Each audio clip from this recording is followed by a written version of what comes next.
All right, everybody, and thank you for joining me in another series in this long-running series of the Fliplogic Real Estate Show. I'm your host, as always, Captain Kirk, and thank you for joining me here from the flybridge of the USS January. I'm obviously excited to be here with you all this evening. We got a lot of exciting things happening, not just for our members, but myself, life, things are good. So let's jump right in and talk about it all. I do want to let you know this is a 1 hour format. It's Q&A with screen share. So if you're joining us here for the first time, great. Glad you're here. If you're already, if you've been here numerous times and you know the drill, the control panel has got a Q&A feature. That's where you can put in your questions and I will get to them in the order that they're received, and we'll run either for an hour or until all questions are exhausted. You can ask anything that you'd like. We cover it all from A to Z, from where to find cash buyers to how to structure an offer, to how to analyze a deal, to how to run comps, to how to negotiate, anything and everything real estate. You can ask me here and I will let you know my opinion. All right. So what I'd like to open here with this evening, just coming right out the gate, one of our longtime members, William, just put a property under contract, and that was kind of the subject line for this evening's Fliplogic Real Estate Show. The deal is not done yet, but I would like to talk about it because it's a live pending deal from somebody who's been using Fliplogic and uses it every day. So I believe anyway. And so I'd like to share just a little bit about it so you guys have some background, and so you can apply, the answers and the insight to your own real estate business. So I'm going to switch my screen share, and let me see here. Okay, that should do it. Let me slow down real quick. Everybody who's here, if you would, just shoot something in the chat box. Hey, you can hear me, maybe what market you're in, what's up, just so I know, kind of who's here, where they're from, and of course that you all can hear and see my screen. Okay.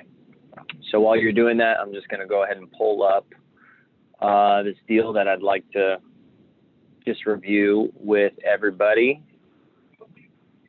And this is kind of, it's South Central LA. The hood, it's not really, it's actually a nice area, a decent area of Los Angeles. Los Angeles is gentrifying, and things are happening for the better. So it's just east of the 110, kind of near downtown, kind of near USC. And it's definitely an up and coming area. So let's see here. So yes, you guys can hear me. Mike says, what's up? All right, cool. So it seems like everybody can hear me okay. So that's good. Everybody can see my screen okay. So there we go. So why don't I go to, well, we got one question here, so I'd like to address it first. Harry says, I see you're always using Zillow for your comps, which is unreliable. Do you have any other system to get a better comp? Harry, that's a great question. That's true. The reason why Zillow's comps can be unreliable is because owners who claim, or sellers, homeowners who do claim the property on Zillow, they're able to edit the facts, the housing facts, so they could change it from a 2-bedroom to a 3-bedroom, or a 1-bathroom to a 2-bathroom, or change the square footage. So you're right from that standpoint. The other standpoint is maybe you're talking about Zillow's Zestimate. Zestimate's just a made-up algorithmic number. The true number for any ARV needs to be supported by the real sales price of that property. And once you select about 3 comps, then now you've got the basis, the foundation, the support for your ARV. So with that being said, we don't use Zillow comps. So I'll correct you there, and I'll actually show you. We're going to use this deal as the example deal here. if you go to comps, well, actually, let me start with public records. So public records, you can see here, we've got the public record data. This is coming from the county tax assessor, okay? So this is the real county tax assessor data. So you can see this is a 2-1, 900 square feet home. It was built in 1929. And this is who the owner is, the Johnson Maxine Trust, okay? Price sales history, you can see it was last sold August 12th, 1986, but it's not reporting a price, and that's pretty common for something that far back. Now, if we go to comps, and we're really touching in on Harry's question about the reliability of comps and comp data and what should you use, what should you not use. These comps right here, these are also pulling from the county assessor. So these comps here are not modified by Zillow. They're not being pulled from Zillow. These are actual comps from the county assessor based off our AVM or comparable data that we get into our system. It's coming from that source. So this is not coming from Zillow. So these comps are reliable, county reported comparable sales.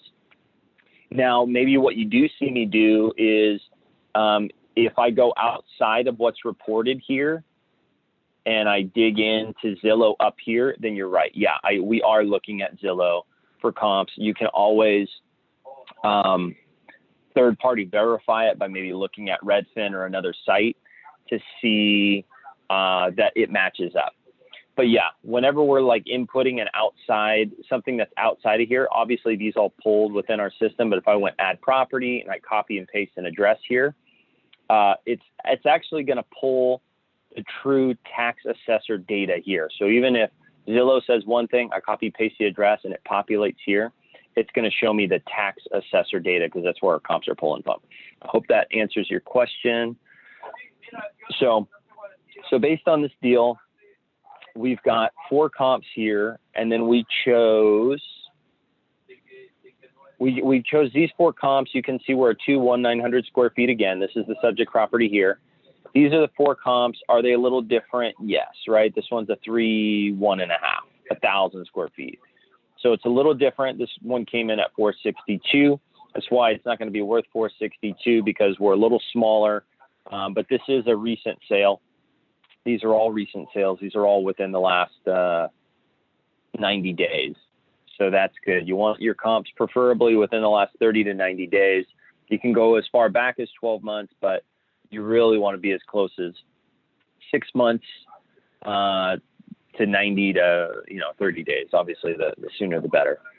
So based off these comps here, we determined an ARV of 455. The system, just by checking those, if I let the system just tell me what it came up with, it averaged all of these price per square foot together and multiplied it by our 900 square feet, and that's why it came up with 347. Obviously, these aren't all exact, are they? So I'm not going to use that 347. I'm going to eyeball it and change it. I'm going to do that to the tune of 455, just because that kind of looks right. And we're using this nearby comp here, which is pretty similar in size. And also you'll notice the lot size. Look how small this lot size is. Same with this one. So that's what appraisers will do too. They'll take 4 comps like this. They're not exact, but they'll do a dollar. They'll create a value and they'll do an adjustment to the price. They'll deduct whatever, 10,000 because there's no bathroom. They'll do something like that, or 20,000 because it's got, half the lot size. So they'll determine a value. They've got their own system for doing that.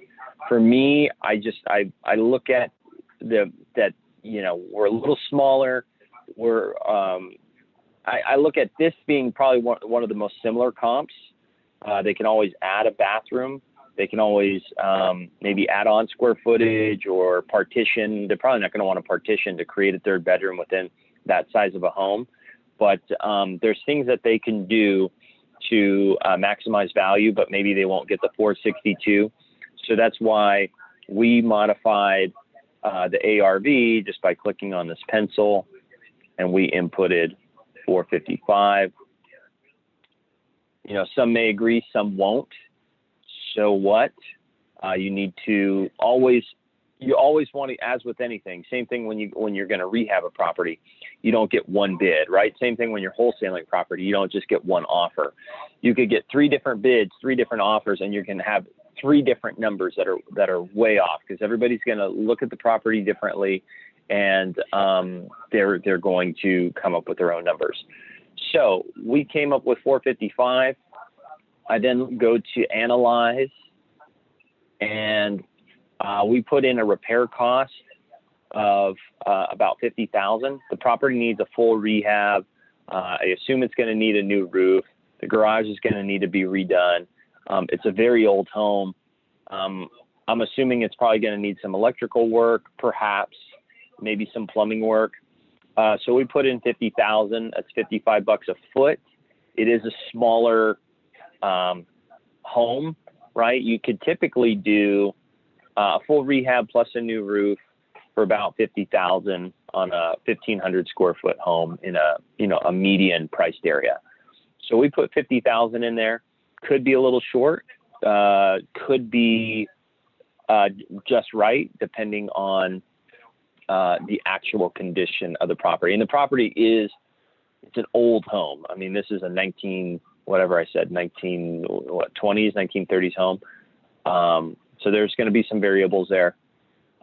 So based on that, we have come up with, and I zeroed out the leverage, the financing here. I zeroed it out because it's a relatively smaller price for this area. You know, most cash buyers could just pick that up all cash and not use any financing. I modified the hold time to 3 months. So I took it from 4 months, which is the default, down to 3. I modified the leverage, which is 80% of the purchase and repair cost, 10% rate. I modified those down to 0. And now we're at a max rehab price of $337. If I reset this, it's going to tell me 10%, $339. I think because I had leverage in here before, but $339 is probably what I should have sent it out at, but I put it out at $337. So I put it out at $337. It's a 10.5% ROI, 42% annualized ROI. If you wanted to see, so it's telling us that our initial cash should be $296. Our max cash, we should pay no more than $324. And they wanted $315. We put it under contract at $307. And then I believe we did it with I think a 5-day inspection period and a 14-day closing period, I believe. So with that being said, I do want to just show you guys, because after you have your numbers dialed in, you can generate a profit analysis. And when you generate this, not only will it download to your computer, but it's asking, would you like to add this to the documents folder? So I'll say yes. And the reason why you want to do that is because when you do your marketing email blast, it's going to have this attached to that email blast. And you can see how helpful that'll be, not just for you right now when you open this up, like I'm going to do right now, but how helpful this can be for your investors when they get it. So you can kind of see how this breaks down. You know, obviously we've got holding costs here.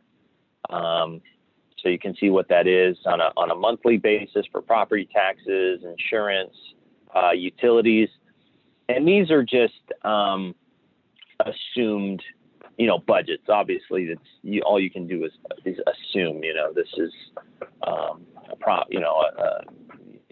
property that's going to be flipped, right? This isn't like an income property with a trailing 12 income and expense history. So we're assuming these costs, and then same thing, assuming on the buying transaction that we're going to have this as far as cost goes. Obviously, when we're assigning the deal, this means that there's this much of a budget for our buyer if our buyer is buying the property based on our max rehab price, right? $337. and he's got a $3,000 expense budget already built in for his buying costs when he goes to on the purchase, on the acquisition. And then this is the budget in the pro forma for the expenses when he goes to dispose of the property, when he goes to resell it, flip it, right? And so we've got this much for escrow, 683, this much for title, this much for recording, this much for realtor fees. Probably like, wow, 3.5. That's a little, that's less than a typical 5%, because usually when flippers flip, they don't pay full retail on their listing. They pay full retail for the buyer's agent who's bringing the buyer, but usually their listing agent is either somebody who works in their office or somebody they work close with, and they typically pay them 1%, because it's just a lay down. Listing. It's an easy listing, right? So we've got that budgeted in. We've got transfer fees budgeted in. So there's a $19,000 budget for them to resell. It could be a little less, right? Could be a little more based off what the title and escrow and what they negotiate. Let me expand this a little bit. So that's how that all breaks down. So you can see that all boils down to a 10.5% ROI, which is a $43,000 max rehab profit, right? And then you can see how that all matches up here, right? Their net rehab profit, that's if you were going to buy at $337 to rehab. Obviously, we're wholesaling. That's why we're tying it up at this price, and we're going to wholesale at this $337 price. And then whoever buys it at that $337, based off those assumptions, will make a $43,000 profit, 10.5% ROI on the deal. Let me see here. I may have lost connection. So hold on here 1 second. Just trying to reconnect. Of course, I got seals, which means I got a barking Winston Churchill, my Cavalier. Okay, so let's see. My connection still says connecting. I'm just going to check in with you guys. Can you guys still? Let me see. Can you guys still see and hear me okay? I know that the stream, I know we got disconnected, I believe. Can everybody still see and hear me okay? Okay, yes, okay, yep. All right, good. Let me just pull my Q&A screen back up. For those of you who were putting in your questions in the Q&A, you're going to have to re-input those. Sorry, guys. That disconnection wiped out those questions there. So do that. I hope that's all making sense. So what we did was, now with all those numbers in place, and now that you kind of understand them, looking on the pro forma, and it's just a pro forma, now we can market the deal, right? We can put in a blurb. Really not much to do in checking variables. It's just if you want to override the Street View image, because it just defaults with the Street View, Google Street View image. If you want to update that image, you can. You can do that there. And then obviously you're going to want to check your message. So that's the subject line, diamond in the rough in a hot, fast, appreciating Los Angeles area. 330, that's actually wrong, 337 with a 455 ARV. And so then you can see everything populates based off of what we did, from fetching the public records info, right, to fetching comps, to then putting in a price per square foot for our repair costs, our rehab budget, right, and doing all of that. And then, of course, in our actions tab, we generated a pro forma, right, a profit analysis. You can generate a CMA report because you've got all those comps. So you can generate that and then also stick that in the document folder, which will attach to this marketing email. And then, so I'm going to say yes. And then I'll just pull this here because it also downloads to your computer, just so you guys can see what that looks like. So this is what our CMA looks like. It's just taking all of the data. Again, it's just populating all that in there to make it very easy to read and understand for your investors. And again, you can see why when somebody gets this marketing email, they love getting marketing emails from us. Why? Because it takes all the guesswork out for them. They can just look at this, take one look, go, yeah, this makes sense, because they can see how it's broken down, per square foot. They've got comps, they got support, they've got all the data. Now they're interested in wanting to do their own due diligence. They want to get in, they want to go see it. They want to run and crunch their own numbers. And now you can't have somebody jerk you around too much because you already have so much support on your deal. And look how quickly we were able to do that. And then again, this makes it great for your investors, because when they get your emails, they're going to like to read your emails, because you're not just sending them, nonsense pie in the sky. It's all supported right there. So with that being said, you can, check your documents, make sure, the documents that you have that you want in there are in there. Preview. Once you previewed it, we already kind of previewed it and enter message. Then you can select your buyers from your list. You filter your list if you want to, and then send it out to the selected or send it out to all, whatever you want to do. Cool. All right. And then that's that. So I'm going to pause and take any questions, because I want to make sure that you guys have got your questions. Harry says, I like your yacht in the picture. Yep, thanks. Well, that one's not mine. That one's a little fancier. I'm a little less fancy. I think I pride myself on not being too fancy. Mary says, looking at a deal where the seller is an older individual, does not appear to be into email, and don't see her children are into helping her. Maybe she is fine mentally, but did not respond when I talked about cash offer, etc. How do I best find out her bottom line? She's moving out to a retirement home. That's a great question. Well, first off, you're going to want to ask, let her know, obviously, hey, you're a cash buyer, you can close quickly. You're not going to have to do a bunch of long inspections, go get a long drawn out loan. You're going to make it a very quick and easy deal for her. With that being said, what can you tell me about the home? What can you tell me about the condition of the home? Is it remodeled and everything's nice with granite countertops and wood floors, or is it more all original? Has the roof ever been redone? That sort of thing. And there's also a script here too. When you're in your lead, you can go to your script. Here's a script so if you're talking to a seller for cold calling an off-market property. So it sounds like you're talking to an off-market property. So this gives you a list of questions like, what's the overall condition of the house? All original, upgraded, or awful?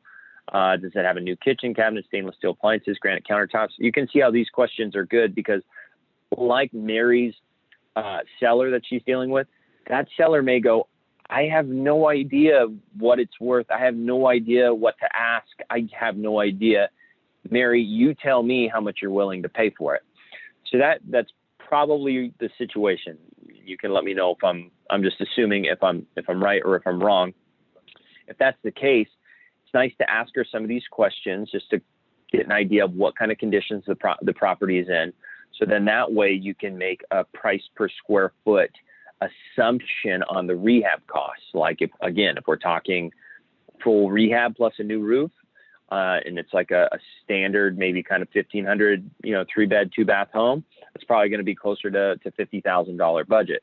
So we can assume that, and then you can run your comps, and then based on those two things, you'll be able to come up with your max rehab price, right? What we want to sell it to a rehabber, and then your max offer and your initial offer, right? And then that's when you can have that conversation. Say, hey, Mrs. Seller, I've got some good news. I did some desktop underwriting. I made some assumptions. Here's what I can pay. I believe that once this home's completely remodeled, it's probably going to be worth around, in this case, $455,000. That's what we're thinking when it's completely remodeled. We think it's probably going to cost us about $50,000 to get it there. Because of that, we need to be at, $300,000 so we can obviously do the project and have a positive return on the property. If we can agree upon $300,000, I'm ready to write up this offer today. I'm ready to do it with a 14-day closing period if that works for you. If not, what's your move out date of choice? We'll do it based off that, and we're ready to write it up and send that over to you today. If I need to, mail it to you or fax it to you, if I need to drive it over to you and meet you in person and get it signed, I can do that. But that's how we came up with our number. So then that way, Mrs. Seller, how we arrived at our number, and that's a number we feel comfortable and we feel is very fair, and it's a cash offer, and we'd like to move forward and get this closed out and make it a very smooth and easy deal for you. So something like that.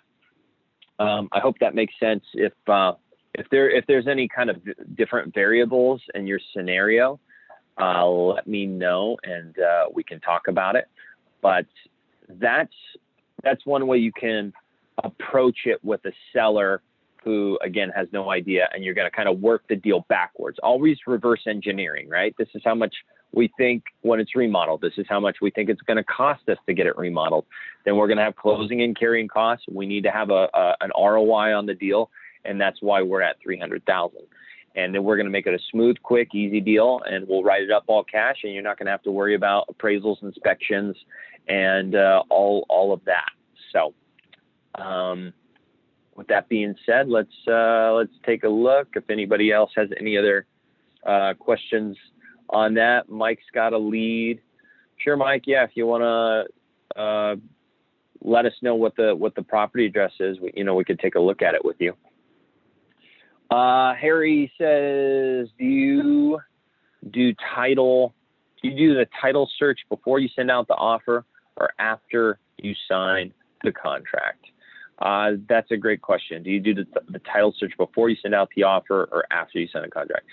So we don't order a title report until have the property under contract and we are in escrow with our due diligence period in place, right? So to answer your question, we put the deal under contract. We send it over to escrow, title and escrow is open, and then we get a title report, typically within 48 hours. So that's how we do it.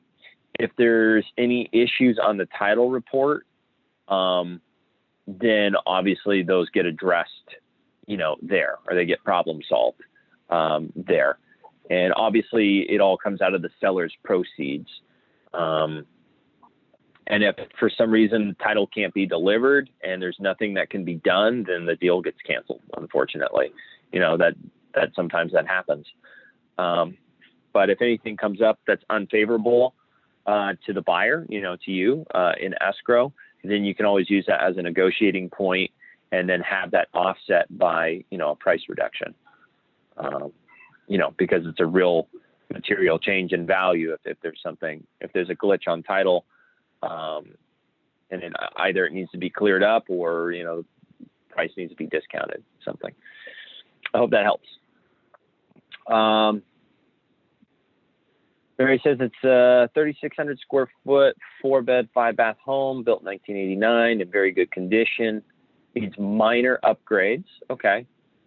It's definitely a big house, 3,600 square feet, 4-bed, 5-bath. Needs minor upgrades, carpet, etc. Listed for $750. I think should sell for $600 to $650.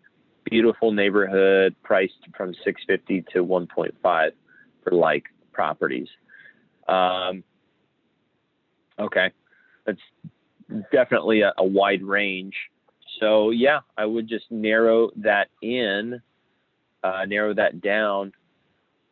And 3,600 square feet, yeah, minor upgrades. I mean, so maybe you're going to be closer to like $20-25 a foot to do your minor upgrades and your repairs, and then just make sure your ARV is solid, it's well supported, Because the biggest thing that could hang up any investor on a deal is if there's any kind of uncertainty in an ARV, especially, because they're going to want to play it conservatively. So just make sure that there's ARVs well supported. The ARV that you use, don't overinflate it. Make sure, don't be too conservative. Don't overinflate it. Make sure it's well supported, and then base your numbers off that. Cool. I hope that helps. Let me flip it back over. Okay, Robin Wood Lane. So let's see, Mike, is that something that's already in the system?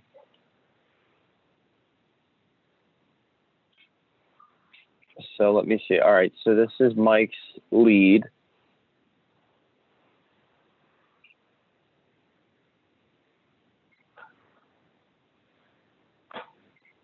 All right, so this is Mike's lead. Mike.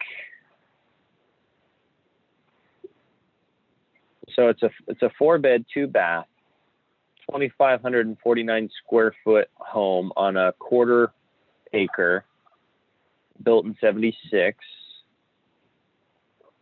Seems like they're asking $385. Was last sold 2011 for $265,000. All right. Who the owner is Ramon Roland, and the other owner is, it looks like some sort of trustee, perhaps. Okay, so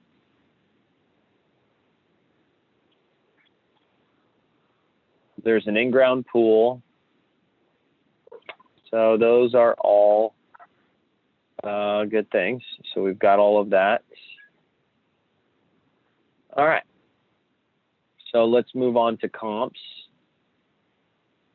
And then once I'm finished going through this, then we can, see if Mike has any particular questions. So he ran comps. You can see Zillow, which again, not to be trusted. His estimate's 430. Fliplogic came up with 450. Again, these are, you're always going to want to check. And Mike added 3 of his own comps, which is great. Okay. Redfin says 447. eAppraisal says 413. So everything seems like it's kind of right around that 430, 440. Seems like it's right around 430 on the average of those. Again, those are just pie in the sky numbers. You need to select enough comps that are really going to support it. So the comps that we've got here. So Mike picked out these 3 comps. If I select, if I click on this row here, this header, it'll pull up all the selected comps to the top. So these are all pretty similar. We've got a 470, a little larger lot, a little smaller on the living square footage. But yeah, I would say it looks like we're kind of right there in the 470, 460, the 460, 450 mark.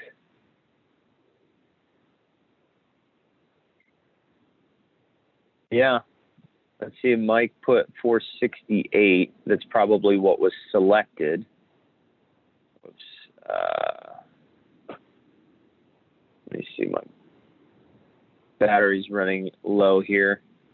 So if you guys don't mind, I'm going to actually take you with me so I can go plug. I didn't bring my power cord up here, so I'm actually going to take you with me. We're going to go inside so I can plug in so I don't lose you guys here.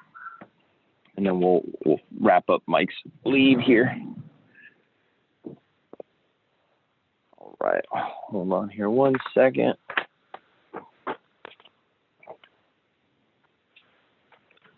Sorry, guys, super professional presentation here. That's how we like to do it.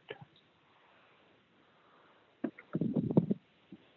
course, got to have some good lighting. So there we go. Okay. Now, looking at your deal there, this was unplugged. So I'm not going to be able to get back in. So to kind of just give you guys audio here for the finale of that. So Mike